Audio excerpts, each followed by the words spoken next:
Bismillahirrahmanirrahim.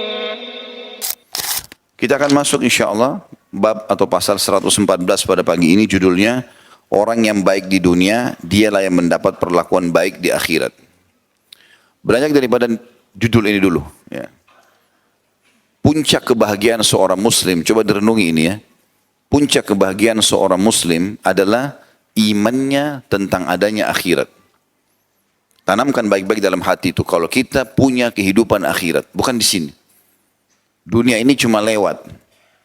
Terlalu banyak orang sebelum kita, Bapak Ibu sekalian, yang lebih cantik, yang lebih gagah, yang lebih kaya, yang lebih segala-galanya. Tapi kalau kita lewat di kuburan yang merupakan batu nisan dan tanah yang kalau kita lihat yang masih hidup ini, di dalamnya ada orang-orang itu.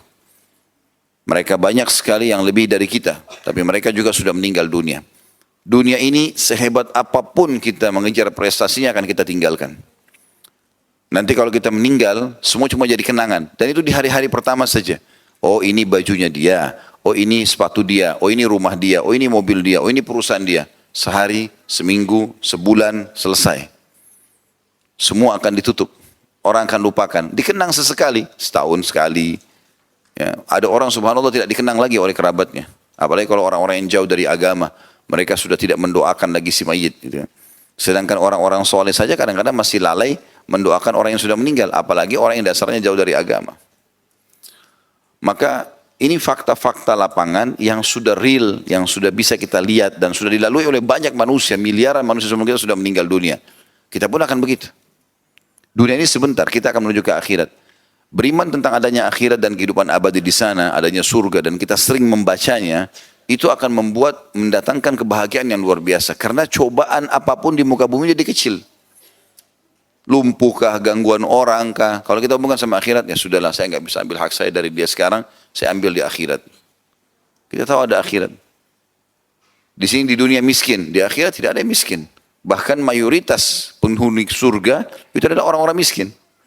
Karena mereka hisapnya mudah. Makan pas-pasan hari itu. Pakaian yang dipakai cuma itu. Dan akhirnya tidak ada hisab hari kiamat. Orang yang dihisab adalah orang yang kaya, yang banyak macam-macam fasilitasnya. Allah akan tanya, nikmat ini kau pakai untuk apa, dari mana asalnya. Tapi orang yang miskin tidak. Gitu kan? Sampai dalam sebuah hadits Bukhari juga, riwayatkan Imam Bukhari, bahwasanya surga akan akan berbicara pada hari kiamat. Mengatakan, kenapa tidak ada yang masuk ke dalam kecuali orang-orang miskin. Mayoritasnya orang susah semua. Jadi kalau kita lihat orang-orang susah itu, yang penting dia orang beriman, ahli surga semua. Lalu kemudian neraka mengatakan kenapa tidak masuk ke dalam kecuali orang-orang yang sombong. Kenapa hanya orang-orang yang banyak membangkang begini? Mana orang-orang yang miskin juga ini? Kenapa nggak ada yang masuk ke sini? Maka Allah SWT berfirman kepada keduanya, kepada surga dikatakan engkau adalah rahmatku yang aku balas orang-orang yang patuh kepadaku denganmu. Dan Allah SWT berfirman atau berkata kepada neraka, engkau adalah siksaku yang aku siksa orang-orang yang membangkang dan durhaka. Kehidupan akhirat ini kehidupan yang luar biasa, teman-teman sekalian. Abadi, tidak lagi penyakit, nggak ada gangguan orang, tidak ada kesusahan apapun. Tidak ada kesusahan. Yang paling ditakuti oleh orang adalah misal contoh sakit. Kalau ditanya orang, mau sakit nggak? Orang jawab tidak mau. Yang paling pertama dihilangkan di surga nanti adalah tidak ada penyakit. Kata Nabi SAW, orang kalau masuk surga tidak akan beringus, tidak ada penyakit. Kemudian yang paling dikhawatirkan orang setelah itu adalah masa tua. Makanya orang-orang tua biasa kena takut tua, keriputnya pun dioperasi. Ya. Cari jalan supaya tetap muda. Mau bungkuk ditegakkan, cari jalan supaya tidak kelihatan tua. Rambut sudah putih disemir semuanya. Ya. Orang takut menghadapi masa tua. Di surga tidak ada masa tua. Kata Nabi SAW, orang yang masuk surga tidak akan habis masa mudanya. Yang dikhawatirkan orang kalau pakai baju baru, rusak bajunya. Berubah warnanya. Kata Nabi SAW, orang ahli surga tidak akan berubah warna bajunya. Semua yang kita tidak inginkan. Dan yang paling dikhawatirkan puncaknya adalah orang takut mati. Kata Nabi SAW, mereka tidak akan pernah mati lagi selamanya. Hidup selamanya. Dan ini teman-teman hanya sekedar selama di dunia menikmati apa yang Allah perintahkan. Syariat. Saya sudah sering bilang ini. Menjadi orang beriman, nyaman. Karena kita makan, kita minum, kita juga biologis, tapi itu semuanya dengan halal. Kita pakai baju, kita kumpulin harta, kita pakai mobil, apa saja silahkan. Bergerak. Allah mengatakan, wa qul i'malu fa sayarallahu amalakum wa rasuluh. Beramallah kalian, Allah akan nilai dan rasulnya itu. Gitu kan? Bebas kita, yang penting konsepnya 5 huruf halal. Nikmati. Sebagaimana orang kafir menikmati, tapi mereka tidak kenal namanya konsep halal. Tidak terkontrol gitu. Kalau orang beriman teman-teman dan beramal soleh ini tidak bisa makan, tidak bisa minum, tidak bisa tidur, nggak bisa apalah, semua tertahan. Orang kafir semuanya bahagia, enak misalnya. Mungkin wajar orang tidak menjadi orang beriman. Tapi kita di dunia ini nyaman. Makin dekat dengan Allah, makin sehat badannya, ya makin kuat pandangan matanya, makin banyak rezekinya. Coba praktikin sederhana. Coba hijrah 100%, jadi orang baik. Allah mudahkan semua urusannya. Sampai pada hal-hal yang kecil. Sampai hal kecil, apa saja kita baru ngomong pengen ini ya, tiba-tiba ada yang kasih, Allah kasih. Seringkali begitu kita lalui kan, kadang-kadang pengen makan ini ya, tiba-tiba ada makanan tersebut. Loh, subhanallah, baru bicara sudah dikasih sama Allah. Makin dekat dengan Allah makin dimudahkan. Di dunia kita bahagia, di akhirat kita lebih bahagia lagi. Maka beriman tentang adanya akhirat ini membuat seseorang mukmin tenang.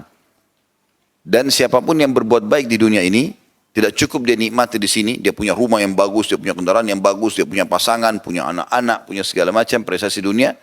Plus lagi yang terbaik yang dia kerjakan di dunia ini Allah nilai, Allah kasih juga nanti yang terbaik di akhirat sana. Menjadi balasan buat dia.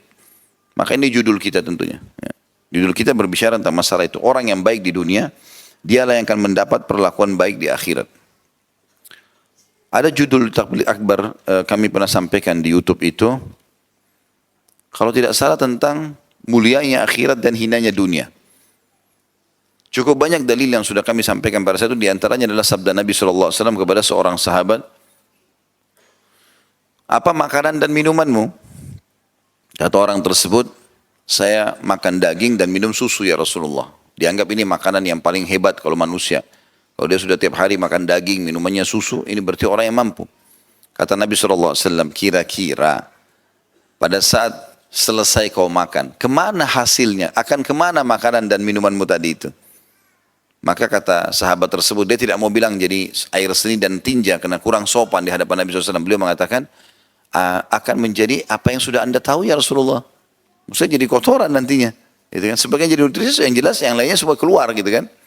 Kata Nabi SAW, sesungguhnya Allah memberikan perumpamaan dunia ini seperti makanan atau sisa makanan ataupun makanan yang dikeluarkan dari hasil makanan dari perut manusia. Artinya seperti kotoran. Orang kalau meninggal teman-teman baru tahu, oh ternyata dunia itu begini ya. Hina benar nih. Kita dulu rebutan tanah, rebutan tempat duduk, rebutan jabatan, rebutan ini. Gak ada apa-apanya. Bahkan itu jadi hisab yang berat pada hari kiamat. Ya. Maka beriman kepada akhirat ini sangat besar manfaatnya. Makanya dijadikan sebagai rukun iman. Dan seringlah baca ya, hadis-hadis, riwayat-riwayat tentang surga. Seminggu sekali, 2 minggu sekali, ya sebulan sekali maksimal baca lagi kembali. Ya, ada banyak buku itu. Rasulullah SAW cerita tentang surga dan neraka. Ada tamasya ke surga, ada dahsyatnya neraka. Dibeli buku-buku itu. Cas kembali iman kita. Itu yang dilakukan oleh para sahabat. Sehingga mereka selalu rindu dengan akhirat itu. Juga dalam hadis yang lain, Nabi SAW pernah melihat bangkai di pasar, kemudian sangat busuk bangkai tersebut dan sudah rusak, mulai rusak. Kata Nabi SAW, siapa yang mau beli ini? Kata para sahabat, tidak ada ya Rasulullah. Bangkai, bau. Gitu kan. Kata Nabi SAW, Allah memberikan perumpamaan dunia seperti bangkai ini. Kemudian juga dalam hadis yang lain, Nabi SAW mengatakan perumpamaan dunia kalian dibandingkan akhirat. Kalau mau tahu fasilitas di akhirat nanti, hanya dengan patuh saja ibadah selama dunia dan akan dapat itu di akhirat. Seperti seseorang di antara kalian memasukkan telunjuknya ke lautan, lalu diangkat. Lihatlah air yang ikut dengan jari telunjuknya. Akhirat ini ibaratnya laut itu. Dan dunia ini hanya seperti sebagian kecil dari apa yang ikut ke jari kita, itu pun bisa kering gitu. Maka teman-teman harus pahami masalah ini. Bahwasanya dunia ini kita lalui untuk ya menanam bibit yang akan kita panen di akhirat. Bukan menjadi target utama. Kalau Syekh Utsaimin rahimahullah tegas sekali dalam masalah ini. Beliau mengatakan seharusnya setiap muslim menjadikan dunia ini seperti WC dia. Maaf bahasa ini, beliau katakan begitu. Dia selesaikan hajatnya lalu dia pergi. Karena banyak hadis berbicara masalah itu. Tetap dunia kita nikmati tapi bukan target utama. Ada sedikit cobaan yang merupakan warna hidup untuk menambah juga derajat kita di surga. Sabar. Tidak usah dijadikan sebagai masalah besar. Ada kadang-kadang orang subhanallah masalah kecil dijadikan besar. Istrinya telat buat kopi 2 hari marah. Suaminya telat beli pesanannya seminggu ngambek. Mau pulang rumah orang tua. Apa ini? Masalah, tidak ada masalah kecil. Ya udahlah, nanti beliin saya kapan bisa ya. Selesai urusannya, dimudahkan. Hebat orang kadang-kadang gitu dibesarin masalah. Kadang-kadang temannya cuma pakai sendalnya ribut, seperti sudah terjadi perang dunia. Kenapa ini? Mudahkan urusan itu. Semua cobaan akan ada pahalanya di sisi Allah Subhanahu wa taala. Dan sekian banyak keterangan tentu berhubungan dengan masalah ini. Hadis yang pertama yang dibahas oleh Imam Bukhari dalam bab kita ini, hadis nomor 221, Imam Bukhari berkata, Ali bin Abi Hashim mengabarkan kepada kami, ia berkata, Nusair bin Umar bin Yazid bin Qabisa bin Yazid al-Asadi mengabarkan kepadaku dari fulan, ia berkata, Sami'tu Burmata bin Laythin bin Burma annahu sami'a Qabisa bin Burmah al-Asadi qala kuntu 'inda an-nabiy sallallahu alaihi wasallam fasami'tuhu yaqul ahlul ma'ruf fi dunya hum ahlul ma'ruf fil akhirah wa ahlul munkar fi dunya hum ahlul munkar fil akhirah. Aku mendengarkan Burma bin Layth bin Burma bahwa ia mendengar Qabisa bin Burma mengabarkan radhiyallahu anhu, aku pernah bersama Nabi sallallahu alaihi wasallam lalu aku mendengar beliau bersabda, orang yang berbuat baik di dunia akan mendapatkan perlakuan yang baik di akhirat. Sebaliknya, orang yang berbuat buruk di dunia maka akan mendapatkan balasan buruk pula di akhirat. Disebutkan di sini ada kandungan hadis. Al-Allamah Al-Albani, Syekh Albani rahimahullah mengatakan, hadis ini terkesan merupakan tafsiran dari firman Allah Taala Al-Zalzalah atau Al-Zilzalah ayat 7, A'udzu billahi minasyaitonir rajim, wa may ya'mal mithqala dzarratin khairan yarah. Barang siapa yang melakukan amal kebajikan meski sebesar dzarrah atau biji sawi, ia pasti akan melihat balasannya. Maksudnya, barang siapa yang berbuat kebaikan kepada orang lain ketika di dunia, maka ia akan memperoleh kebaikan dari Allah di akhirat kelak. Begitu pula barang siapa yang melakukan kemungkaran di dunia, maka ia akan memperoleh hal yang serupa di akhirat. Kita masuk sekarang membedah hadis ini. Potongan pertama yang kita perlu ambil pelajaran adalah ahlul ma'ruf fid dunya hum ahlul ma'ruf fil akhirah. Kalimat ma'ruf di sini teman-teman adalah semua yang Allah perintahkan, dikenal dengan ma'ruf. Sementara kalimat mungkar dilanjutkan hadis wa ahlul munkar fid dunya hum ahlul munkar fil akhirah. Kalimat mungkar adalah semua yang Allah larang di dunia ini. Maka ma'ruf dan mungkar adalah dua konsep. Makanya ada istilah amar ma'ruf nahi mungkar, menyuruh kepada kebaikan dan melarang dari kemungkaran. Maka tidak ada yang ma'ruf bagi seorang muslim kecuali yang Allah ma'rufkan atau Allah perintahkan, dan tidak ada yang mungkar di mata seorang muslim kecuali yang Allah larang. Jadi kita harus berjalan dengan konsep halal haramnya Allah. Itu yang dimaksud dengan makna mungkar dan ma'ruf di sini. Yang dimaksud juga di sini kalimat ini potongan pertama ya, kita menjelaskan makna ma'ruf dan makna mungkar. Diambil pelajaran juga dari hadis ini adalah kalimat ahlul ma'ruf. Ahl ini adalah maksudnya pelaku-pelakunya. Makna daripada kalimat ini adalah bagaimana seorang muslim menjadikan rutinitasnya perbuatan perintah Allah semuanya. Tidak cukup teman-teman kalau kita pernah ibadah sehari atau sekali. Saya pernah jelaskan ini dan saya ingatkan kembali. Allah subhanahu wa ta'ala memerintahkan kita untuk baca basmalah, bismillah pada saat mau makan dan minum. Pada saat setiap mau makan dan minum. Allah tidak suruh kita baca sekali seumur hidup. Allah suruh kita ulang-ulangi. Allah menyuruh kita sehari sholat 5 waktu. Setiap hari perintah sholat tahajud ada, perintah sholat duha ada, perintah sholat qabliyah, ba'diyah, sholat tahiyat masjid kalau masuk masjid, sholat taubat, perintah-perintah ada, bakti sama orang tua, jenguk orang sakit. Semua ini ma'ruf Allah jadikan setiap hari. Maka poin penting, jangan pernah merasa amal yang sudah kita kerjakan cukup. Karena kata ulama, Allah memberikan kita umur dan menerapkan di setiap hari dari umur itu perintah amal. Maka orang yang dimaksud dengan ahli ma'ruf, orang yang menerima nanti pahala ma'ruf di akhirat, Allah berikan balasan yang baik adalah orang yang mengisi setiap lembaran harinya dengan yang ma'ruf. Artinya sibuk dari amal ke amal. Kayak hari ini misalnya teman-teman, dari taklim ini apalagi nih program saya, buat program, oh ada taklim lagi di sana, oh ada taklim lagi di sana, mencari rezeki halal, oh saya akan jenguk orang sakit, saya akan bakti sama orang tua. Kita program berjalan, dari ma'ruf ke ma'ruf. Kalau kita sudah rutinkan ma'ruf ini, perbuatan-perbuatan baik ini, maka kita dapat julukan ahli ma'ruf. Ahli ma'ruf artinya si pelaku ma'ruf itu sendiri. Nabi SAW ingatkan dalam sebuah hadis yang sahih, kata Nabi SAW, janganlah seseorang di antara kalian berkata, dulu aku pernah sholat malam. Itu dulu. 10 tahun lalu saya pernah sholat malam. Dulu waktu gadis dan bujang saya sholat malam. Sekarang, sudah nenek, kakek-kakek, sholat gak? Gitu. Dulu saya pernah sedekah buat Palestina. Dulu. Kapan itu? 7 tahun lalu. Kalau 7 tahun lalu misalnya kita bersedekah dan kita bahas sekarang, berarti ada 6 tahun sekian yang kita tidak sedekah. Jadi jangan bangga dengan itu. Apalagi kita tidak tahu apakah itu ikhlas atau tidak, diterima atau enggak. Kita butuh amal. Saking butuhnya kita dengan amal untuk memberikan derajat di surga, sampai Allah jadikan bukan cuma dari kita sumber pahala, dari orang lain kita bisa dapat pahala. Tunjukin orang lain jalan, nasihati dia, bantu dia, jadi pahala semuanya. Niat baik bisa jadi pahala. Orang lain mengikuti langkah kita dalam kebaikan juga dapat pahala. Jadi semua ini harus difahami kalau ma'ruf itu dikerjakan setiap saat dan terus berulang.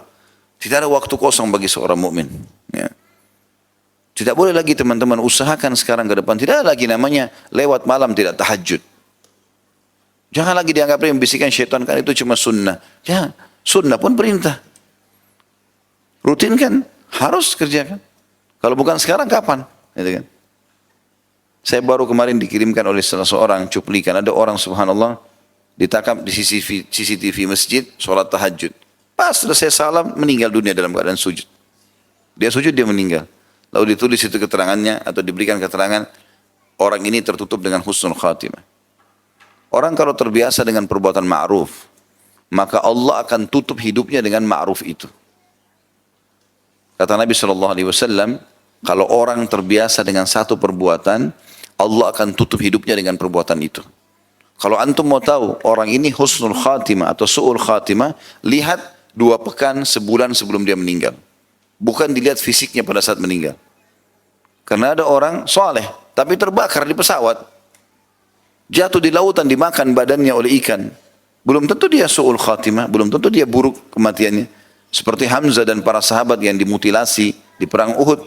Hamzah itu hidungnya terpotong, berdarah semua, dadanya terbelah. Tapi dia sayyid syuhada, pimpinan para syuhada. Beberapa tokoh Quraisy ditemukan mati dalam kondisi kulitnya mulus. Tapi berarti dia tetap, bukan berarti itu dia baik, ahli neraka. Tolok ukurnya orang ini baik atau tidak, lihat beberapa hari sebelum dia meninggal. Karena kata Nabi SAW, orang kalau terbiasa dengan satu perbuatan, Allah akan tutup dengan itu. Terbongkar kedoknya pada saat mau meninggal tuh. Dia biasa ngisi taklim, dia meninggal dalam kondisi taklim. Dia biasa sholat, dia dalam kondisi sholat. Dia biasa sedekah, pada saat dia sedekah. Allah jadikan penutup amalnya itu. Dan dia kalau biasa berzina, dia biasa mencuri, nanti ditutup dengan itu oleh Allah SWT. Dan ini luar biasanya, lebih jauh daripada itu. Amal-amal ma'ruf, amal-amal saleh yang kita kerjakan teman-teman, itu bisa terwariskan. Kalau kita biasakan diri kita saleh, mengalir di darah kita ini semua kesolehan, terbiasa zikrullah, berdoa, segala macam, itu terwariskan kepada anak-anak. Terwariskan dengan izin Allah Subhanahu wa taala. Ya, makanya Umar bin Khattab pernah saya ceritakan ingin menikahkan anaknya dengan cucu penjual susu justru karena kesolehannya wanita tersebut. Dia tahu perempuan ini menangis malam hari tidak mau mengizinkan neneknya mencampur susu dengan air karena takut dihukum sama Allah. Itu saja Umar sudah cukup jadikan patokan. Suruh anak-anaknya nikahi. Dia khalifah raja, anak-anaknya anak raja. Berarti para pangeran menikahi masyarakat biasa dari cucu penjual susu hanya karena keimanannya. Waktu Hafsah radhiyallahu anha ya, menjadi janda anaknya Umar bin Khattab, maka beliau keliling mencari siapa orang saleh yang bisa menjadi suami Hafsah supaya bisa memandu dia dalam perbuatan yang ma'ruf. Dan ini terwariskan semuanya. Sebagaimana juga kefasikan akan terwariskan, itu bahaya sekali. Ya, sumber-sumber haram, perbuatan-perbuatan haram ini akan membuat efeknya juga kepada anak-anak. Mereka durhaka, mereka jadi terbiasa juga dengan keburukan karena memang itu ajaran orang tuanya. Maka harusnya difahami manfaat yang kedua dari hadis adalah ahli ma'ruf. yang akan juga ma'ruf di akhirat. Maksudnya mereka akan dikenal di akhirat dan diberikan kedudukan tinggi justru orang yang rutin kenang. Kalimat ahal artinya rutin mengerjakannya. Nah, dia terus sibuk dengan itu. Gak ada waktu loh teman-teman sekalian, gak ada waktu. Jangan main-main soal waktu ini. Karena kita tidak tahu kapan kita meninggal. Harusnya kita memposisikan diri setiap saat meninggal bisa. Kalau seandainya dokter memvonis salah seorang di antara kita, umur bapak atau ibu tinggal 2 minggu. Kemudian ada tetangga kita atau teman kita datang, itu tetanggamu fulan bicarakan tentang kamu. Kira-kira masih mau ribut dia? Dokter sudah vonis 2 minggu lagi umurnya. Sudahlah. Si fulan ambil hakmu. Aduh biarin aja deh. Orang sudah mau mati. Apalagi kalau sudah berjalan tinggal 2 hari. Sujud terus. Sebenarnya teman-teman tanpa tunggu vonis dokter. Malaikat maut bisa dapat setiap saat. Tapi orang tidak sadari itu. Lalai dengan ketampanannya, dengan kecantikannya, dengan hartanya, dengan angan-angannya. Nggak boleh kita lalai dengan itu. Tidak ada waktu. Gunakan dalam kesolehan, ketaatan. Kita berharap segera menuju ke akhirat. Makanya Ali bin Abi Thalib mengatakan, ketahuilah dunia ini punya anak-anak, akhirat punya anak-anak. Dan jadilah kalian anak-anak akhirat. Jangan jadikan target di sini. Kita ini sebenarnya diciptakan oleh Allah SWT. Nabi Adam dan ayah kita dan ibu kita Hawa diciptakan oleh Allah SWT alaihi wassalam untuk di surga. Dan kita semua untuk ikut ke surga. Kita cuma mampir di sini. Jangan mampir di sini terus rusak hubungan dengan Allah, berkufur, menjadi ahli maksiat, lalu kemudian nanti di akhirat dimasukkan ke neraka karena membangkang. Kita seperti lagi naik kendaraan, bus misalnya, lagi tujuannya Jakarta ke Surabaya misalnya. Kita ini, dunia ini seperti orang mampir sebentar di rest area. Begitu saja. Minum, makan, buang hajat, pergi. Ada tujuan kita. Itu yang disebutkan oleh Nabi SAW dalam sebuah hadits, perumpamaan aku dengan dunia seperti musafir yang penat, capek, istirahat sebentar di bawah pohon, habis itu dia pergi. Jadi tidak ada sesuatu yang harus menjadi beban masalah dunia ini. Ya. Dan kita harusnya sibuk dari amal ke amal. Ingat teman-teman, kami ini para da'i hanya bisa bicara seperti ini, teriak-teriak di mikrofon, Bapak Ibu sadarlah, ginilah. Dan kami tidak mungkin ngawasi Bapak Ibu di rumahnya. Ya. Tidak mungkin saya ketuk rumahnya, sudah sholat belum? Ya. Ini kenapa ini? Kenapa begitu? Habis umur saya urus itu. Gitu kan. Tidak mungkin. Dan berapa rumah bisa didatangi sehari. Tapi orang yang cerdas adalah mendengarkan ilmu itu. Oh iya ternyata ini. Jadi dijadikan sebagai pegangan hidupnya. Mengubah dia. Itu yang benar. Itu potongan yang kedua dari hadis. Jadi potongan yang pertama tadi pelajarannya adalah makna ma'ruf dan makna mungkar. Ma'ruf adalah semua yang Allah perintahkan dan mungkar semua yang Allah larang. Maka tidak ada yang ma'ruf di mata seorang muslim kecuali yang Allah ma'rufkan atau Allah perintahkan, dan tidak ada yang mungkar yang dilarang kecuali yang Allah larang. Pelajaran kedua adalah makna ahlu ma'ruf. Maksudnya maknanya juga sama sini ahlu mungkar. Kalimat ahl ini dalam bahasa Arab artinya pelakunya, praktisi yang terus rutin. Makanya kita harus menjaga itu. Ada tahapan-tahapan teman-teman kalau sudah mulai belajar. Saya berbagi itu. Kalau awal kita belajar, kita jadi terdorong untuk mau mengetahui. Begitu kita sudah mulai lebih dalam lagi, sering datang pengajian, kita mau mengamalkannya. Akan muncul pertanyaan di benak Bapak Ibu sekalian nanti, saya sudah ikut pengajian, saya sudah faham. Apalagi ya setelah ini? Jawabannya sederhana, istiqomah. Udah, amalkan itu sampai mati. Itu yang Allah mengatakan, wa'bud rabbaka hatta ya'tiyakal yakin. Kalau sudah sampai kepadamu kebenaran itu, maka tinggal kau sembah Tuhanmu sampai kau mati. Udah situ saja, sederhana sekali hidup ini. Gitu kan. Kemudian potongan yang ketiga atau manfaat ketiga dari hadis adalah kalimat fid dunya dan juga fil akhirah. Kan ahlul ma'ruf fid dunya, hum ahlul ma'ruf fil akhirah. Jadi pelajarannya adalah ada dunia, ada akhirat. Dan dunia tempat lewat, akhirat adalah tempat abadi.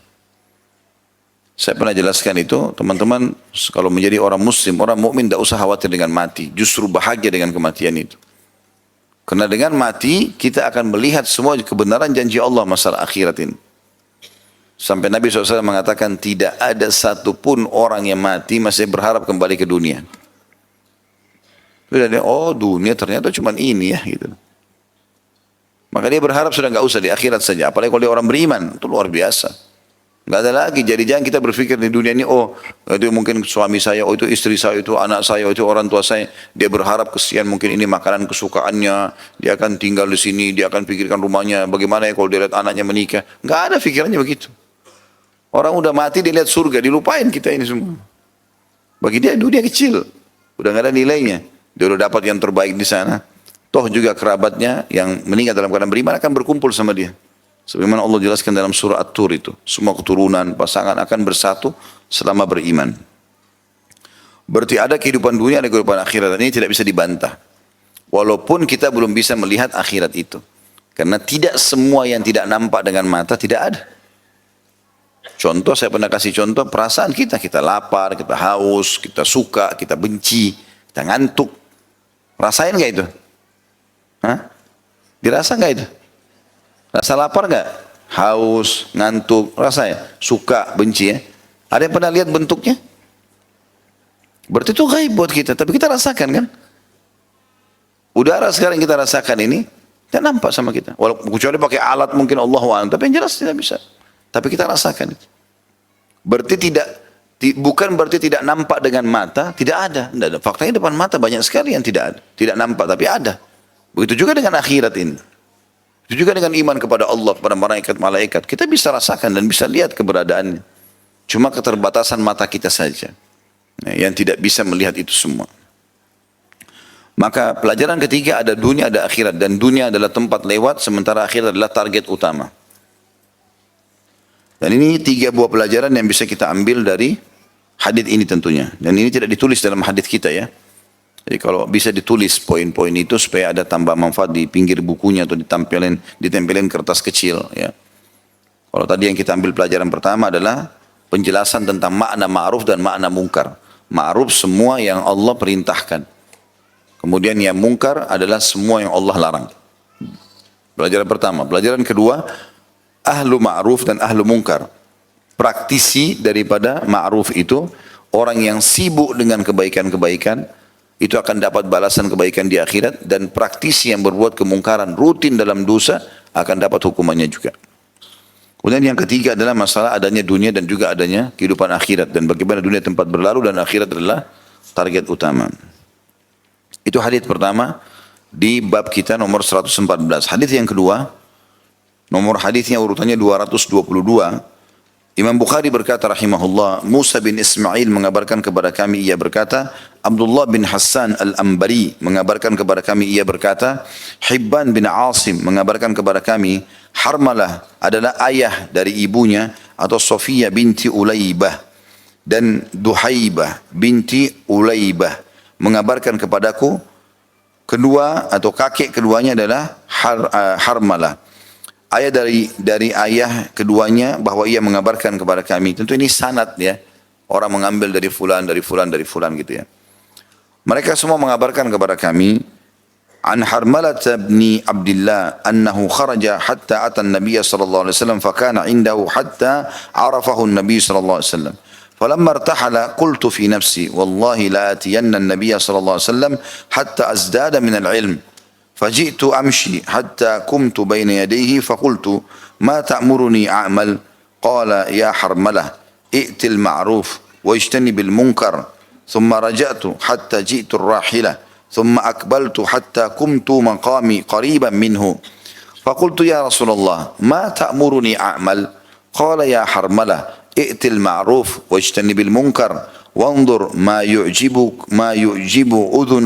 أذنك أن يقول لك القوم إذا كنت من عندهم فأته وانظر الذي تكره أن يقول لك القوم إذا كنت من عندهم فاجتنبه أو فاجتنيه فلما رجعت تفكرت فإذا هما لم يدعا شيئا. Dari Harmalah bin Abdullah radhiyallahu anhu bahwa ia keluar hingga menemui Nabi SAW. Maksudnya keluar dari rumahnya menuju ke Nabi SAW. Ia duduk bersama Nabi hingga Nabi SAW mengenalinya. Maksudnya dia mengenalkan diri sampai Nabi tahu namanya dan seterusnya. Ketika pergi, aku berkata dalam hatiku, kata Harmalah radhiyallahu anhu, demi Allah aku akan menemui Nabi SAW agar ilmuku bertambah. Tadi sudah duduk sama Nabi, sekarang sudah dikenal sama Nabi, dia keluar dari masjid. Begitu dia dekat dengan untanya, dia bilang saya mau kembali lagi. Saya ingin belajar lagi dari Nabi. Ingin minta nasihatnya. Lalu aku datang, berjalan hingga berdiri di hadapan beliau.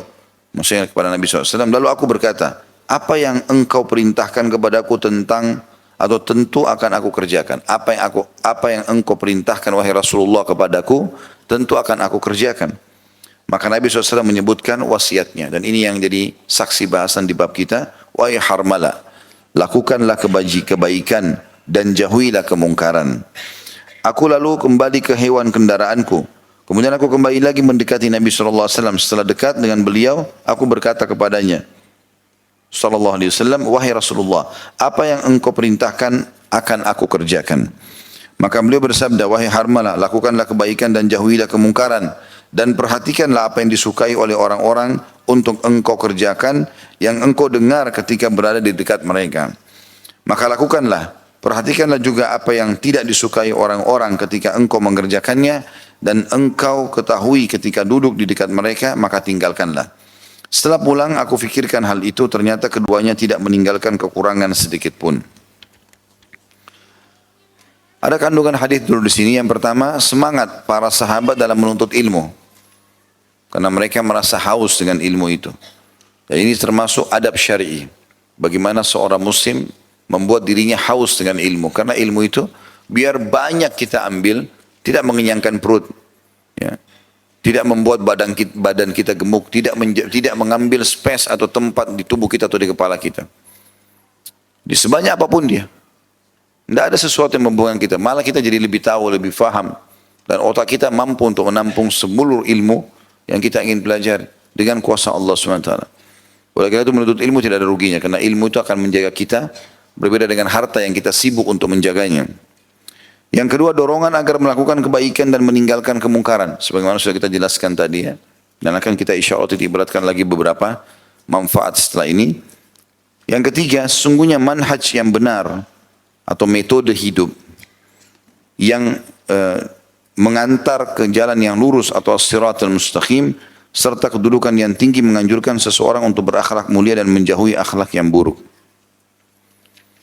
Kita bedah sekarang hadis ini, potongan demi potongan insyaallah. Yang pertama adalah sikap Harmalah radhiyallahu anhu, di mana beliau berkata, aku telah mendatangi Nabi SAW, ya, sampai ia mengenalku. Dan ini salah satu adab yang baik dalam majelis ilmu. Orang datang menggunakan dirinya, saya fulan, gitu kan. Terutama pada Nabi SAW, karena Nabi adalah seorang Nabi. Karena kalau dia kenal kita, pasti ada kemungkinan dia akan mencari kita di akhirat atau akan menolong kita. Kalau ada hadis yang lain riwayat Bukhari, pada saat Nabi SAW mengatakan, aku sedang menunggu kalian di sirat, aku menunggu kalian di haud, di telagaku, maka ada orang-orang yang datang mendekati telaga untuk minum, lalu mereka ditolak, dilarang oleh para malaikat, dihalau. Lalu aku mengatakan, itu adalah sahabat-sahabatku, aku kenal mereka. Karena semasa hidup Nabi SAW pernah melihat mereka. Dan pernah interaksi sama Nabi SAW. Maka Nabi SAW dikatakan oleh para malaikat, engkau tidak tahu hai Muhammad apa yang mereka lakukan setelah engkau meninggal. Mereka telah meninggalkan agama atau ajaranmu. Ini adalah para sahabat atau orang-orang yang masuk Islam kemudian murtad setelah meninggalnya Nabi SAW. Maka kata Nabi SAW, suhqan, kecelakaan dan kehinaan bagi orang yang meninggalkan untuk mengubah ajaranku. Berarti memang khusus orang yang hidup bersama Nabi SAW dan memperkenalkan diri kepada beliau, ini adalah orang-orang yang kemungkinan besar pasti akan ditolong oleh Nabi SAW. Makanya Harmalah menjelaskan masalah itu. Karena di majlis Nabi banyak orang yang datang. Tapi dia datang khusus mendekati Nabi SAW lalu memperkenalkan diri dengan tujuan agar Nabi mengenalnya. Ya, tentu ini majlis Nabi SAW. Ya, kalau kita semua adalah penuntut ilmu. Tapi kalau yang dimaksud adalah majlis Nabi sini kalau punya kemuliaan hidup di zaman itu.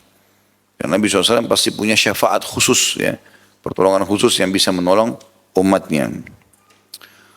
Potongan yang kedua yang bisa diambil adalah, itu kan potongan pertama tadi, dari Harmalah bin Abdullah, bahwa ia keluar hingga menemui Nabi SAW, ia duduk bersama Nabi hingga Nabi mengenalinya. Itu pelajaran pertama. Jadi kalau pegang buku ini digaris bawahi, hingga ia duduk bersama Nabi hingga Nabi mengenalinya. Dikasih angka 1 kecil di atasnya.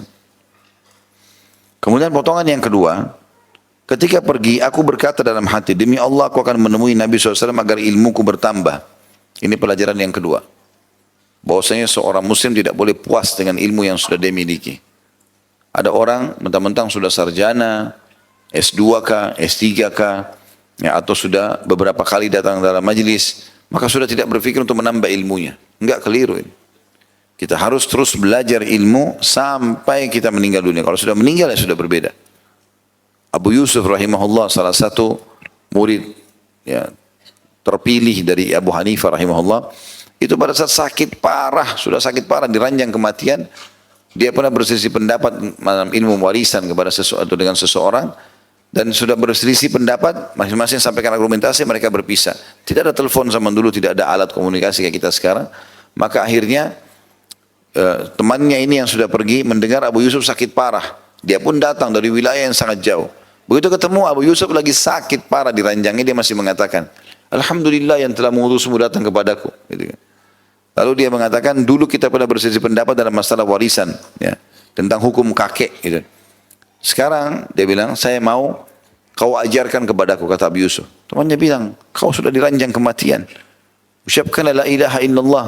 Kata dia, saya sudah mengucapkannya. Ketahuilah, aku meninggal dalam kondisi mengetahui ilmu itu lebih aku sukai daripada aku meninggal dalam kondisi aku tidak tahu.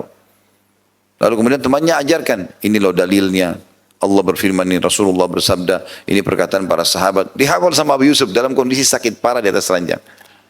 Kata temannya, selesai dia hafal dalil-dalilnya, saya pun pamit keluar. Begitu saya pamit keluar, baru tiba di depan pintu, keluarganya menangis karena dia sudah meninggal dunia.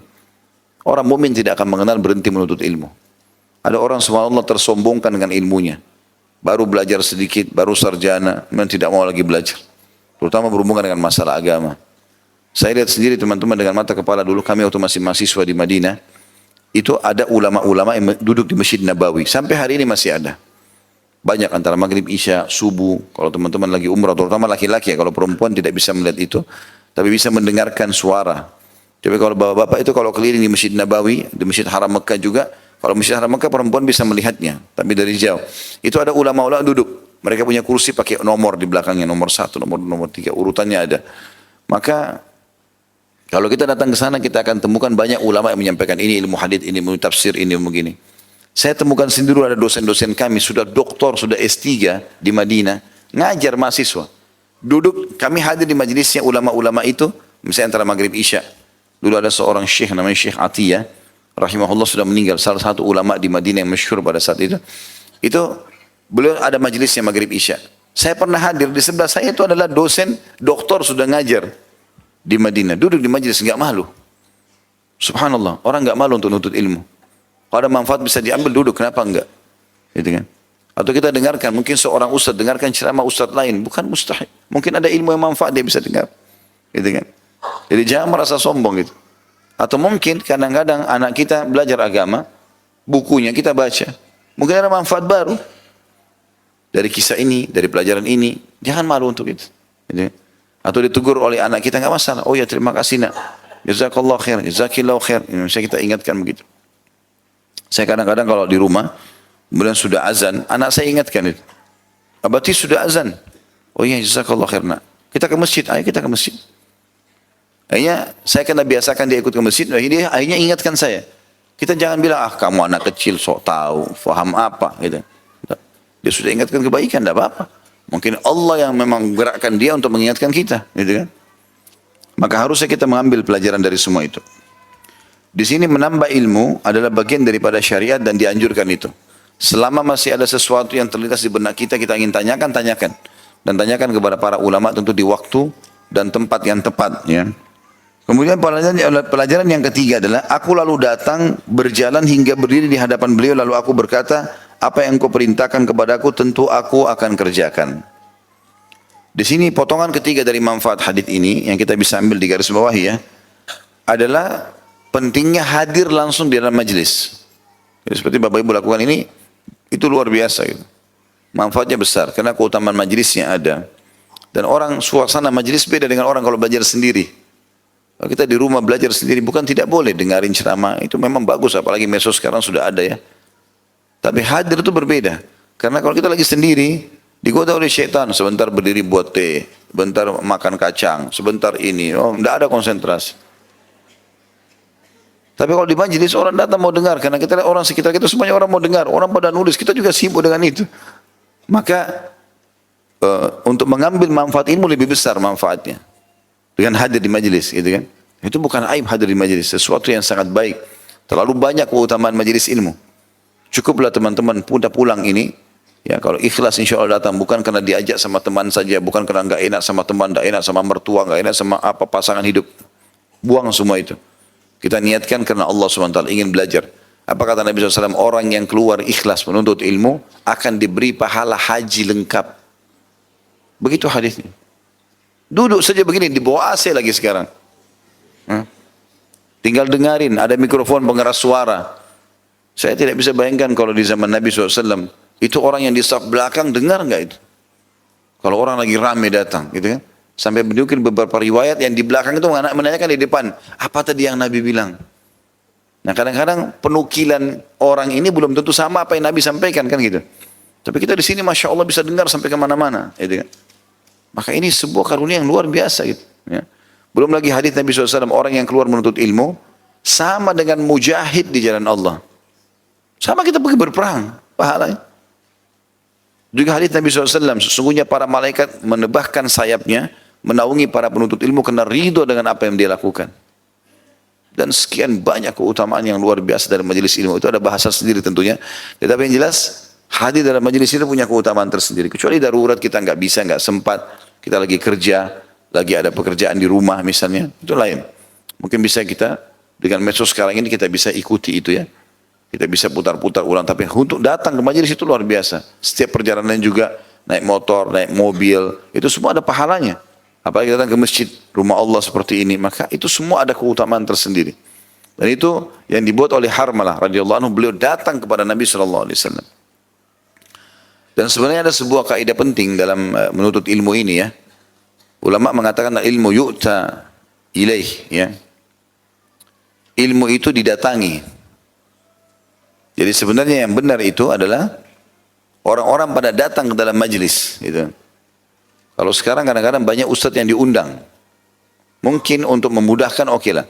Tetapi yang benar sebenarnya orang-orang alim ini pada duduk di satu tempat, yang lain pada datang belajar. Nabi SAW begitu. Duduk di masjid beliau sampaikan orang-orang pada datang belajar. Begitu juga didukil para salafus saleh.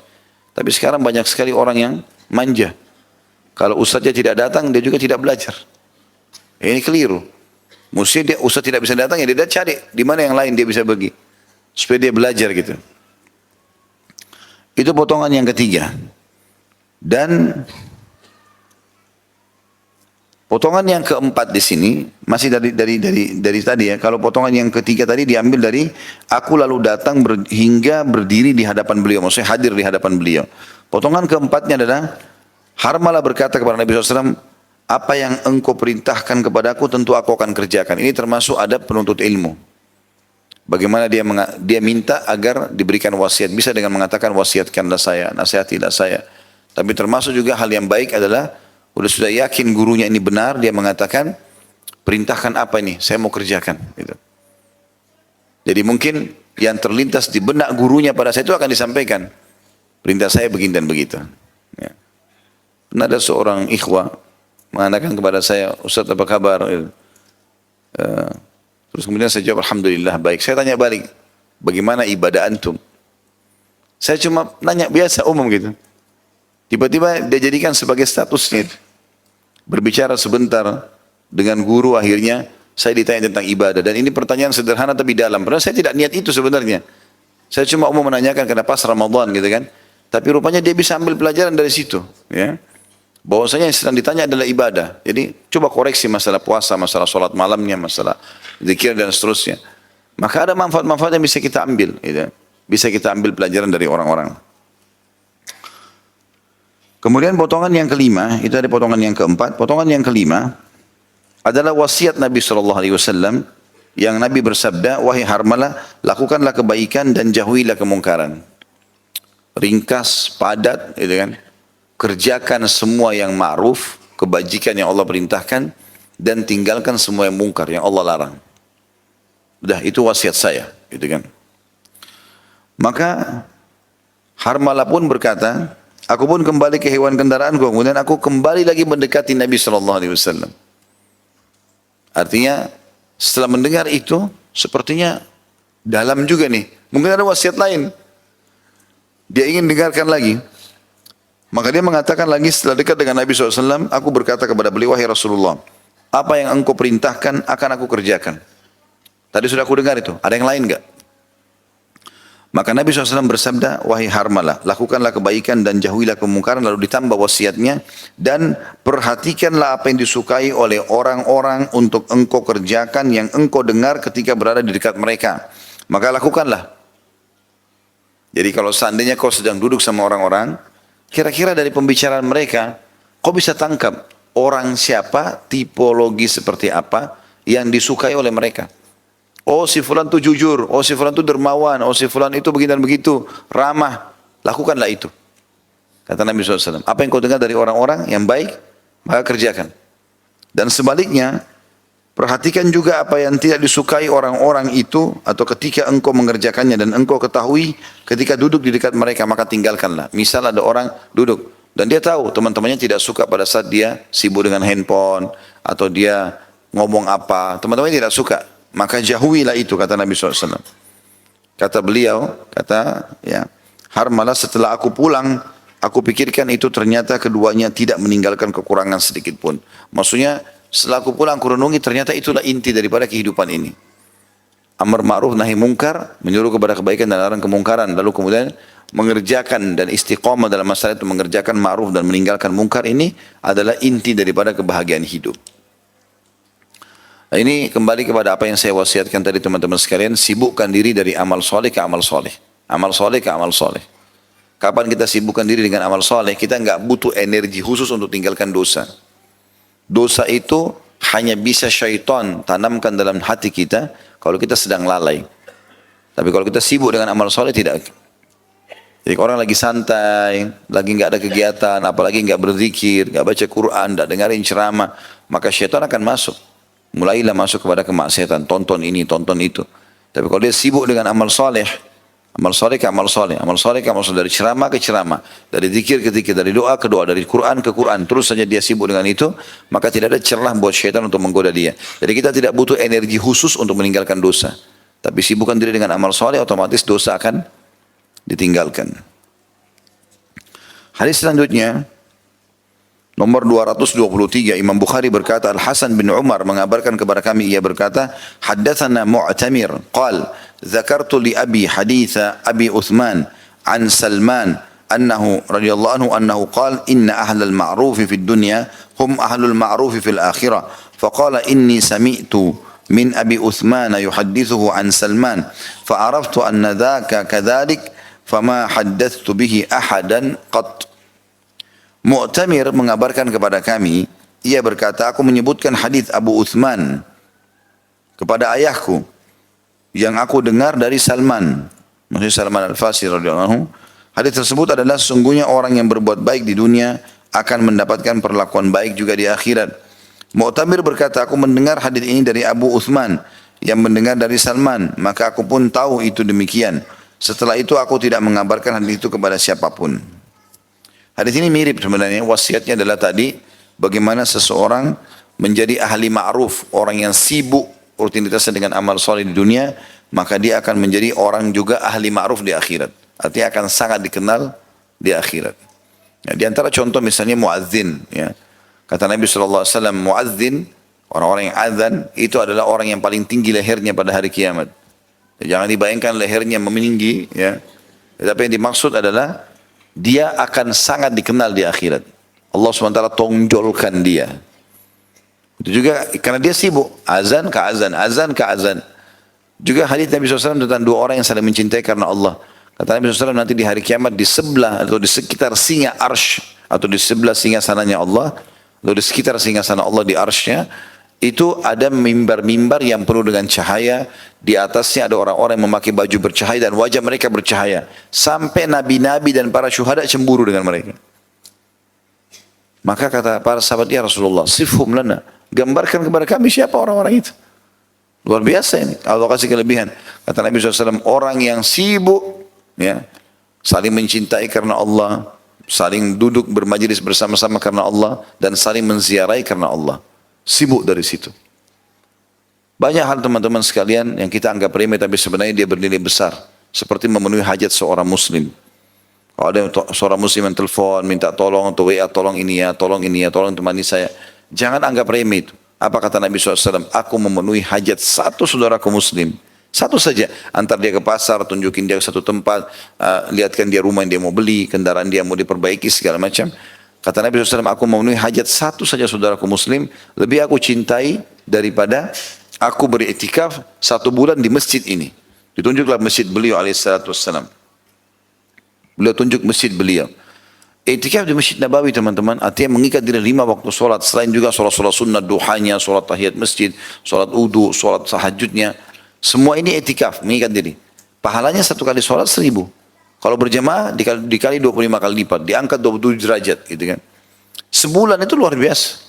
Kalau sehari saja kita punya 1 pahala sholat wajib, 1000 di Masjid Nabawi, berarti kita punya 5000 pahala, subuh, duhur, asar, maghrib, isya. Kalau sendirian, kalau berjamaah dikali 25 kali lipat. Dikali sebulan itu luar biasa pahalanya. Tapi Nabi SAW memberikan kita kata kunci, apalagi yang tidak tinggal di Madinah. Kalau aku penuhi hajat satu, saya saudaraku muslim, lebih aku cintai daripada itikaf di masjid ini 1 bulan. Artinya mendapatkan pahala ribuan. Berarti memenuhi hajat seorang muslim itu mengalahkan pahala itikaf 1 bulan di Masjid Nabawi. Dan ini satu karunia yang luar biasa. Allah SWT mudahkan kita untuk mendapatkan pahala dari ma'ruf ini. Gitu kan. Kemudian juga hadis selanjutnya, dan ini hadis penutup sebenarnya mirip saja ya, cuma sanadnya ya. Yang kata Nabi SAW, ini katakan Imam Bukhari berkata, haddathana Musa, qal, haddathana Abdul Wahid, an Asim, an Abi Uthman. Qala Rasulullah SAW mithlu. Musa mengabarkan kepada kami, kata Imam Bukhari rahimahullah, ia berkata Abdul Wahid mengabarkan kepada kami dari Asim, dari Abu Uthman, Rasulullah SAW bersabda seperti hadis sebelumnya. Jadi ini semua inti bahasan beberapa hadis ini, bagaimana kita menunggangi dunia untuk mendapatkan yang terbaik di akhirat. Dan harus selalu kita jadikan rutinitas kita amal soleh ke amal soleh dan jauhi kemungkaran. Sekali berbuat beristighfar kepada Allah, jangan ulangi. Karena sekali melakukan kemungkaran dan berulang-ulang akan mendatangkan juga efek daripada hukuman itu, baik di dunia maupun di akhirat. Ya. Baik, pasal 100 atau bab 115, setiap kebaikan adalah sedekah. Hadis yang pertama nomor 224, Imam Bukhari berkata rahimahullah, Ali bin Ayyash mengabarkan kepada kami, ia berkata, Abu Ghassan mengabarkan kepada kami, ia berkata, Muhammad bin Al-Munqadir mengabarkan kepadaku, An Jabir bin Abdullah radhiyallahu anhuma, yang kita mengatakan radhiyallahu anhuma karena Jabir dan ayahnya dua-dua sahabat. Anin Nabi sallallahu alaihi wasallam qala kullu ma'rufin sadaqah. Dari Jabir bin Abdullah radhiyallahu anhuma dari Nabi sallallahu alaihi wasallam, beliau bersabda, setiap perbuatan baik adalah sedekah. Kandungan hadis, dalam hadis ini terdapat anjuran agar tidak meremehkan satu atau suatu perbuatan baik. Karena setiap kebaikan yang dilakukan dan diucapkan oleh seseorang tercatat baginya sedekah. Hadis ini ringkas, padat, dan ini termasuk dalam jawami'il kalim namanya. Salah satu kelebihan yang Allah berikan kepada Nabi SAW, beliau punya jawami'il kalim. Apa itu jawami'il kalim? Jawami'il kalim ini kalimat-kalimat ringkas tapi punya makna luas. Kalimatnya sederhana. Kullu ma'ruf sadaqah. Semua perbuatan baik yang kamu lakukan akan dicatat sebagai sedekah, maksudnya jadi pahala. Ya, sebagian ulama mengatakan bisa 2 makna. Akan dapat pahala dari amalmu itu, misalnya bakti sama orang tua, jenguk orang sakit, itu akan dicatat pahala sendiri. Dan ditambah plus pahala sedekah. Allah SWT akan nilai juga itu pahala sendiri, jadi dia dapat double pahala. Jenguk orang sakit dapat pahala jenguknya, dapat juga pahala sedekahnya. Dianggap itu sedekah di jalan Allah SWT. Bagaimana nilainya itu Allah lebih tahu. Maka semua perbuatan yang ma'ruf Allah nilai dengan sedekah. Ya. Kandungan hadis ini kata beliau, dalam hadis ini terdapat anjuran agar tidak meremehkan satu perbuatan baik. Karena setiap kebaikan yang dilakukan dan diucapkan oleh seseorang tercatat sebagiannya sedekah. Apapun itu sifatnya. Apapun itu sifatnya. Senyum dengan muslim, memandu, menunjukkan orang alamat, apa saja mungkin kita anggap remeh. Bahkan kata Nabi SAW, aku diperlihatkan seseorang ahli surga yang sedang menikmati istana di surga dengan buah-buahannya karena sepotong duri yang dia pindahkan dari jalan agar tidak mengenaki manusia atau tidak mengena atau tidak membahayakan manusia. Itu aja sudah cukup membuat dia menikmati istana-istana di surga. Bagaimana dengan perbuatan-perbuatan yang lain? Kalau lagi lewat teman-teman kita lihat ada potongan kayu di tengah jalan, mampir sebentar, pindahkan dari jalan. Karena kata Nabi SAW, iman itu 70 sekian tingkatan, yang paling tinggi la ilaha illallah, yang paling rendahnya adalah meninggalkan sesuatu dari yang berbahaya dari jalanan. Jangan anggap remeh. Saudara kita muslim lagi baik, senyum, kita senyum. Salam, ucapin salam. Abdullah bin Umar kadang-kadang kalau selesai sholat duha, sudah mandi, sudah segala macam, udah tidak ada kegiatan lagi, dia sudah selesaikan hizib Qur'annya, sudah zikir pagi petangnya, dia keluar dari rumahnya ke pinggir jalan hanya ucapin salam baru kembali lagi. Semua amal soleh dikerjakan. Apa yang Allah mudahkan depan mata kerjakan dan jangan ditunda-tunda. Setiap ada bisikan menuju kita menunda, apalagi meninggalkan, maka itu dari syaitan. Baca isti'adzah. A'udzubillahi minasyaitonir rajim. Hadis selanjutnya dalam bab kita ini adalah hadis nomor 225. Imam Bukhari berkata, Adam bin Abi Iyas mengabarkan kepada kami, ia berkata, Syu'bah mengabarkan kepada kami, ia berkata, haddatsani Sa'id bin Abi Burdah bin Abi Musa an abihi an jaddihi qala radhiyallahu anhu ajma'in qala an-nabiy sallallahu alaihi wasallam ala kulli muslimin sadaqah qalu fa in lam yajid qala fayatamilu bi yadayhi fayanfa'u nafsahu wa yatasaddaq qalu fa in lam yastati aw lam yaf'al qala fayu'inu dhal hajatil malhuf fayu'inu dhal hajatil malhuf qalu fa in lam yaf'al qala fayamuru bil khair aw ya'muru bil ma'ruf qalu fa in lam yaf'al qala fayumsiku 'anil syarri fa innahu lahu sadaqah.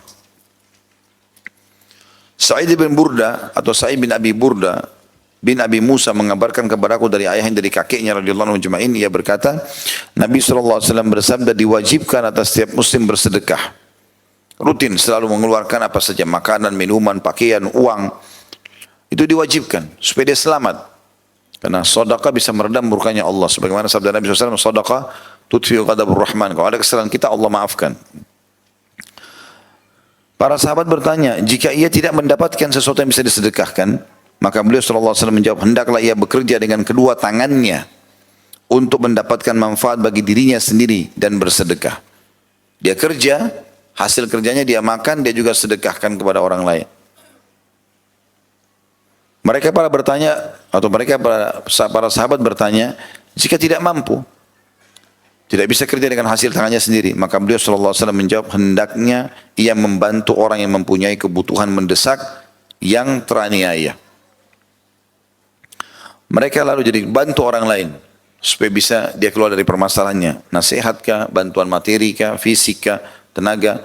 Mereka lalu bertanya lagi, jika tidak mampu juga, maka beliau SAW menjawab, hendaknya ia mengajak berbuat baik. Maka mereka menjawab lagi, bertanya lagi, jika tidak mampu juga ya Rasulullah, artinya sangat lemah orang ini, maka beliau SAW menjawab, hendaknya ia menahan diri dari keburukan, sesungguhnya itu adalah sedekah baginya. Dia tidak buat dosa saja, itu sudah sedekah. Tadi kalau dia bisa bantu orang lain, dinasihati segala macam, bagus. Kalau dia tidak bisa, berarti kalau dia tahan diri dari keburukan saja sudah cukup, itu adalah sedekah. Kandungan hadis ini, yang pertama, dalam hadis di atas terdapat dorongan agar bekerja dan berusaha serta berbuat baik jika memungkinkan. Yang kedua, keutamaan mengulurkan tangan dan menolong orang-orang yang mengalami kesulitan dan membutuhkan. Kalau poin pertama tadi, tentu ini adalah etos kerja dalam Islam ya. Maksudnya motivasi yang sangat besar dalam Islam untuk bekerja. Islam tidak menyuruh kita menjadi orang miskin, orang susah. Kecuali kalau memang sudah begitu, kita sudah berusaha, Allah tetap kasih begitu ya sudah. Tapi kalau tidak, kita disuruh bekerja, bergerak. Ya, Islam menyuruh kita menjadi orang yang mampu bergerak supaya kita bisa bersedekah, bisa berjihad, bisa segala macam yang kita lakukan. Yang kedua tadi keutamaan mengulurkan tangan dan menolong orang-orang yang mengalami kesulitan dan membutuhkan. Ya, sebagaimana Nabi SAW mengatakan, engkau bertasbih sedekah, engkau bertahlil sedekah, bilang subhanallah, la ilaha illallah sedekah. Engkau bertakbir adalah sedekah. Ya. Engkau menyeru kepada kebaikan sedekah, melarang dari kemungkaran adalah sedekah, dan engkau menolong saudaramu muslim dengan mengangkat barang-barangnya ke tunggangannya adalah sedekah. Semuanya dinilai pahala oleh Allah SWT. Kita lihat teman kita bawa kresek banyak, berat, kita bantuin misalnya. Itu sudah sedekah. Yang ketiga, keutamaan tidak berbuat kejahatan karena ingin memperoleh ridho Allah Ta'ala. Keutamaan tidak berbuat kejahatan karena ingin memperoleh ridha Allah Ta'ala. Jadi bagaimana kita meninggalkan keburukan saja, tidak jadi ganggu orang, tidak jadi bermaksiat kita batalkan, itu sudah cukup untuk mendapatkan pahala. Yang keempat, istilah sedekah dapat disematkan pada berbagai bentuk perbuatan baik. Semua perbuatan yang baik bisa dihitung sedekah. Ya, kita buat apapun adalah sedekah. Walaupun tadi saya bilang ada juga makna ulama hadis bilang, kalau orang berbuat kebaikan seperti ini, Allah kasih pahalanya. Misalnya bakti sama orang tua, jenguk orang sakit, baca Quran. Tapi semua perbuatan baik ini Allah kasih lagi nilai seakan-akan ini sedekah semuanya. Maka ada double-double pahala yang bisa didapatkan dalam masalah seperti ini. Hadis selanjutnya, saya tidak mengulangi lagi memberikan pelajaran lain karena ini sudah terulang ya, hampir tadi terulang semuanya. Adalah hadis nomor 226, Imam Bukhari berkata, Musaddad mengabarkan kepada kami, ia berkata, Yahya mengabarkan kepada kami dari Hisham bin Urwah, ia berkata, ayahku mengabarkan kepadaku bahwa Abu Marwah Al-Ghifari mengabarkan kepadanya, anna Abu Dharrin akhbarahu radhiyallahu anhu annahu sa'ala Rasulullah sallallahu alaihi wasallam ayyul a'mali afdal. Qala imanun billahi wa jihadun fi sabili. Qala fa ayyur riqabi afdal? Qala aglaha thamanan wa anfasuha 'inda ahliha. قال أرأيت إن لم أفعل قال تعين ضاعيا أو تصنع لأخرق قال أرأيت إن لم أفعل قال تدع الناس من الشر فإنها صدقة تصدق بها على نفسك. Hadis ini sudah dijelaskan sebenarnya di nomor 220 ya, tapi diulangi lagi mungkin untuk penekanan ya, untuk memastikan. Abu Dzar mengabarkan kepadanya bahwa Rasulullah SAW bertanya, radhiyallahu anhu, Abu Dzar radhiyallahu anhu mengabarkan kepadanya, kepada orang yang mendengarkan hadis ini, bahwa Rasulullah SAW ditanya, amal apa yang paling utama, maksudnya paling besar di sisi Allah pahalanya. Beliau menjawab, beriman kepada Allah dan berjuang di jalannya. Lalu ia bertanya lagi, membebaskan budak yang mana yang paling baik di sisi Allah. Beliau menjawab, yang paling mahal harganya dan paling bernilai bagi pemiliknya. Orang itu lalu bertanya, bagaimana pendapatmu jika aku tidak mampu melaksanakan sebagian dari perbuatan itu? Maka beliau sallallahu alaihi wasallam menjawab, engkau bantu orang yang tersesat yang melakukannya, atau melakukan itu kepada orang yang tidak mempunyai pekerjaan. Maksudnya tadi sudah kita jelaskan di hadis yang 220, engkau memberikan pekerjaan kepada orang lain, untuk memberikan ide-ide. Lalu Abu Dzar lagi berkata, bagaimana jika aku tidak mampu mengerjakannya? Maka beliau SAW menjawab, tidak berbuat buruk kepada manusia. Sungguhnya itu adalah satu sedekah yang engkau bersedekah dengannya kepada dirimu.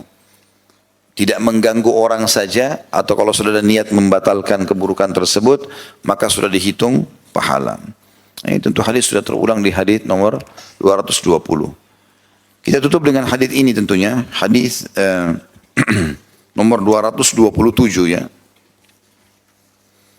Imam Bukhari berkata, Abu Nu'man mengabarkan kepada kami, ia berkata, Mahdi bin Maimun mengabarkan kepada kami dari Wasil Maula Abu Uyainah, dari Yahya bin Uqail, dari Yahya bin Ya'mar, dari Abu Al-Aswad Ad-Daili, an Abi Dzar radhiyallahu anhu qala, qila ya Rasulullah, dhahaba ahlud duthuri bil ujur, yusalluna kama nusalli, wa yasumuna kama nasum, wa yatasaddaquna bi fuduli a'malihim.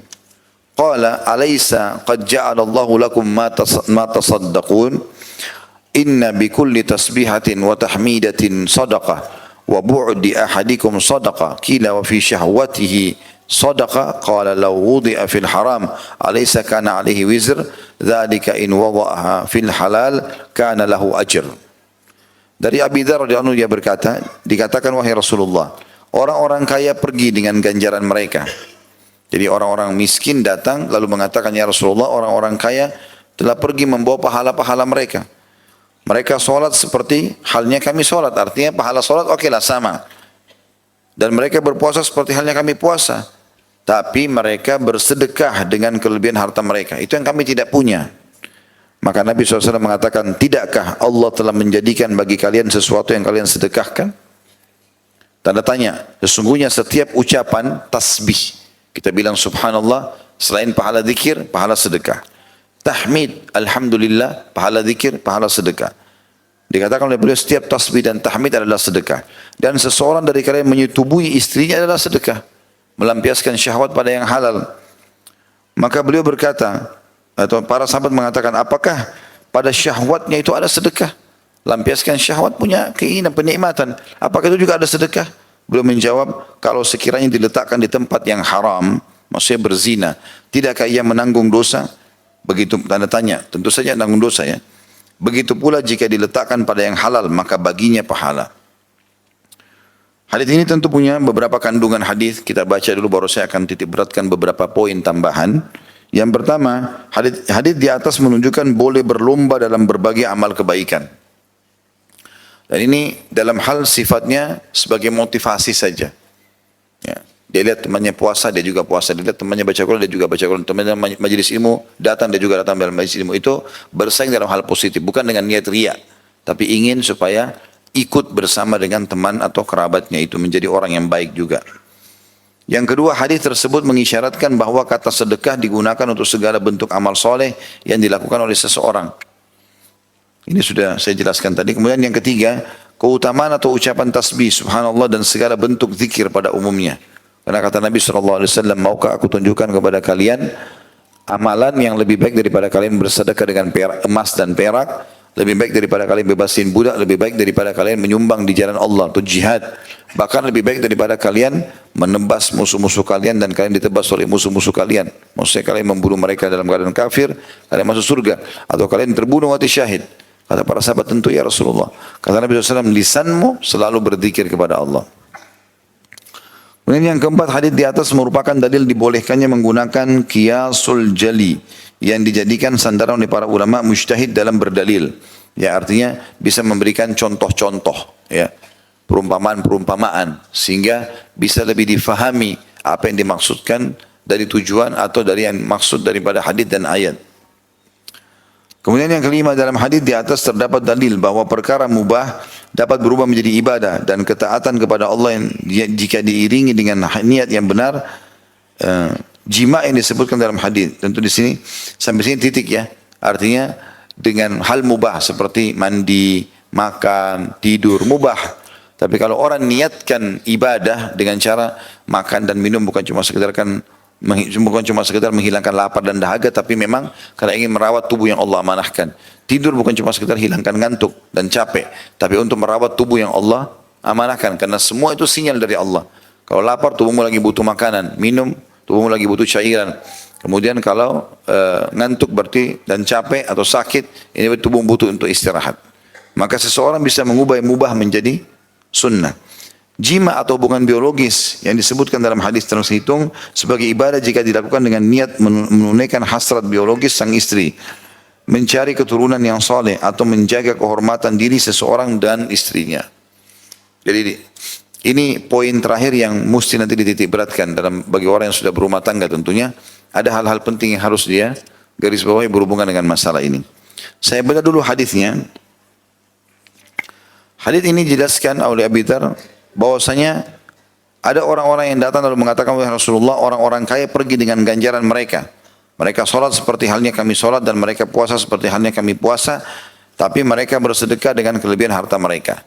Maksudnya potongan ini adalah para sahabat yang miskin yang datang kepada Nabi SAW meminta, ya Rasulullah, ada enggak amalan yang bisa menyaingi sedekahnya orang-orang kaya? Kalau orang-orang kaya kan kami sholat, mereka sholat, berarti sama pahalanya. Kami puasa, mereka puasa. Kami baca Quran, mereka baca Quran. Jadi hampir semua ibadah sama. Tapi mereka punya kelebihan yang kami tidak punya, ya Rasulullah. Mereka sedekah dengan hartanya. Maka seakan-akan mereka mengatakan di sini, ya Rasulullah, ajarkan kami amalan yang bisa kami amalkan, yang bisa mengejar atau minimal menyamai pahala sedekahnya orang-orang kaya. Jadi ini potongan pertama yang kita ambil hadis atau manfaat daripada hadis. Bagaimana orang-orang miskin datang dan semangatnya ingin mendapatkan pahala. Kemudian mereka minta agar bisa menyaingi sedekahnya orang-orang kaya. Pelajaran kedua menyebutkan tentang keutamaan sedekah itu sendiri. Ya, bagi orang yang Allah karunia harta, maka jangan pelit, jangan bakhil. Sudah sering kita bahasakan itu. Selalu sedekah. Tidak akan langgeng rumah tangga, tidak akan langgeng persahabatan, tidak akan apapun mendapatkan ridho Allah pun ya sekaligus kecuali seseorang itu suka dermawan atau sedekah. Ini akan bisa membuka pintu-pintu surga, membuka rahmat Allah dari langit sana, membuka cinta manusia karena orang dermawan. Maka diingatkan masalah itu. Sampai orang-orang miskin pun di sini mengeluh, mereka dapat pahala banyak nih karena sedekah. Potongan kedua adalah Nabi SAW memberikan solusi kepada para sahabat yang miskin ini sambil berkata, tidakkah Allah telah menjadikan bagi kalian sesuatu yang kalian sedekahkan? Bukankah ada yang lain? Kalau kalian tidak punya harta, kalian bisa sedekah dengan yang lain. Kemudian Nabi SAW merincikan, setiap ucapan tasbih dan tahmid atau zikir adalah sedekah. Seseorang dari kalian menyetubuhi istrinya adalah sedekah. Berarti hal-hal yang kalian bisa lakukan mudah, orang miskin pun bisa. Duduk baca subhanallah, alhamdulillah, wa la ilaha illallah, wallahu akbar, subhanallah, walhamdulillah, wa la ilaha illallah, wallahu akbar. Berzikir. Itu sudah sedekah juga. Menyaingi sedekah hartanya orang-orang kaya. Lalu kemudian yang paling mudah orang miskin lakukan kalau dia punya pasangan adalah biologis. Lakukan biologis itu. Maka pada saat dia lakukan biologis ada sedekah. Sampai para sahabat kaget, ya Rasulullah, kami lampiaskan syahwat kami. Dilampiaskan syahwatnya, nikmat. Kemudian dapat pahala. Di syahwatnya pun ada sedekah. Kata Nabi SAW, bukankah kalau kalian letakkan pada yang haram dapat dosa, maka juga pada saat yang halal. Nah ini yang saya bilang, saya ingin titik beratkan. Syaitan, kata para ulama, sering kali membuat orang yang sudah berumah tangga merasa jenuh dengan biologis ini. Merasa jenuh. Supaya orang tidak dapatkan pahala di situ.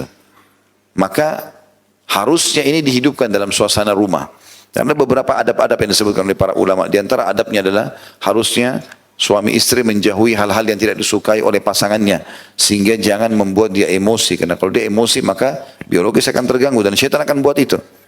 Orang kalau lagi tidak emosi, lagi senang sama-sama, maka biologis juga akan maksimal. Dia akan dapat kenikmatan dan dapat pahala. Kemudian setiap pasangan suami istri berusaha untuk memberikan yang terbaik pasangannya dalam masalah biologis. Ini tidak rancu membicarakan ini dalam syariat. Ya, sebagaimana Nabi SAW mengatakan dalam hadis yang sangat jelas. Kata Nabi SAW, kalau seseorang di antara kalian berada di antara keempat ya, tubuh, potongan tubuh istrinya, maksudnya dua tangan dan dua kakinya. Dia akan meletakkan kemaluan di kemaluan saja. Dia akan menggaulinya. Maka dia harusnya berijtihad. Ijtihad itu artinya serius melakukan itu dan memuaskan pasangannya. Sampai Nabi SAW ditiberkan itu bagian dari syariat. Ya. Kemudian juga menyiapkan makanan, minuman, ya, pakaian, situasi tempat ya yang nyaman. Jadi kita konsumsi makanan-makanan, targetnya bukan makanan dan minuman yang banyak kuantitas tapi berkualitas. Walaupun sedikit tapi berkualitas ya. Maka tidak harus banyak. Nabi SAW mengatakan sesungguhnya hai anak Adam, engkau cukup makan dengan sesuatu yang bisa membuat tulang belakangmu berdiri tegak. Itu tidak ada hubungannya sama biologis sebenarnya. Kalau dia makan cukup, maka itu akan lebih baik daripada dia makan banyak dan mengganggu. Ya, karena hal-hal ini bisa mengganggu. Sementara biologis adalah bagian dari syariat. Bukan cuma di dunia, di akhirat pun akan diberikan hubungan biologis di surga itu. Sampai kata Nabi SAW, kalian akan melakukan biologis atau seseorang di antara kalian di surga akan diberikan kekuatan 100 orang laki-laki. Gitu kan? Maka ini adalah bagian daripada syariat. Oleh karena itu harus kita hindari. Kemudian teman-teman hindari semua keburukan-keburukan, maksiat yang bisa membuat kita jenuh dengan pasangan. Seperti tontonan-tontonan. Banyak orang belajar biologis dari tontonan film porno. Ini salah. Si laki-laki lihat perempuan lebih sempurna daripada istrinya. Si perempuan lihat laki-laki lebih sempurna daripada suaminya. Pada saat mereka biologis, pasangannya rangsang tapi yang dibayangkan orang lain. Maka ini merusak biologis itu sendiri. Sementara ini ibadah. Gitu kan? Harusnya dia bisa memahami masalah ini. Ada adab-adab yang lain tentunya membaca doa pada saat sebelum biologis, ya kan? Kemudian tidak berhenti sebelum pasangannya juga selesai, memulainya dengan cumbuan. Ini semua dijelaskan dalam hadis-hadis yang sahih semuanya. Yang pernah kita jelaskan di buku Mahkota Pengantin masalah itu. Kemudian juga termasuk dalamnya adalah mengulanginya, ya, dan pada saat mau mengulangi dimulai dengan wudu. Karena termasuk sunnah Nabi SAW mengulangi biologis itu. Kata Nabi SAW, kalau kalian ingin mengulangi biologis itu maka berwuduklah karena itu akan lebih memotivasi kalian. Berarti rasa malas yang juga harus dilawan. Baik mungkin orang selesai biologis sudah agak lemah, itu awalnya. Dia bisa minum konsumsi madu, konsumsi air putih yang sehat, insya Allah selesai. Ya. Karena sperma bagi laki-laki itu seperti air ludah sebenarnya. Kapan dia keluarkan pun akan selalu ada produksi. Itu bibit manusia, Allah SWT berikan. Begitu juga dengan perempuan. Perempuan Allah SWT bisa berikan dia beberapa kali klimaks itu karena tujuannya untuk menikmati masalah ini. Dan Nabi SAW mengatakan 3 hal yang tidak dianggap sia-sia, tidak ada dosanya. Salah satunya adalah menghabiskan waktu untuk bercanda dan bercengkrama dengan pasangan. Maka ini bagian daripada syariat kita. Karena banyak sekali saya dengarkan keluhan di pengajian. Ustaz saya sudah 3 tahun tidak disentuh. Saya sudah begini dan begitu. Jadi biologis ini kayak sesuatu yang hal tidak penting bagi mereka dalam rumah tangga. Ini clear. Abdullah bin Umar radhiyallahu anhuma itu saking menjadikan ini sebagai sebuah ibadah yang besar pahalanya, maka beliau kalau berbuka puasa minum air putih sama kurma lalu kemudian beliau sholat maghrib kembali langsung biologis sama istri. Ya. Maka ini bagian daripada syariat. Allahu a'lam. Itu saja. Subhanakallahumma bihamdika asyhadu an la ilaha illa anta astaghfiruka wa atubu ilaik. Wassalamualaikum warahmatullahi wabarakatuh.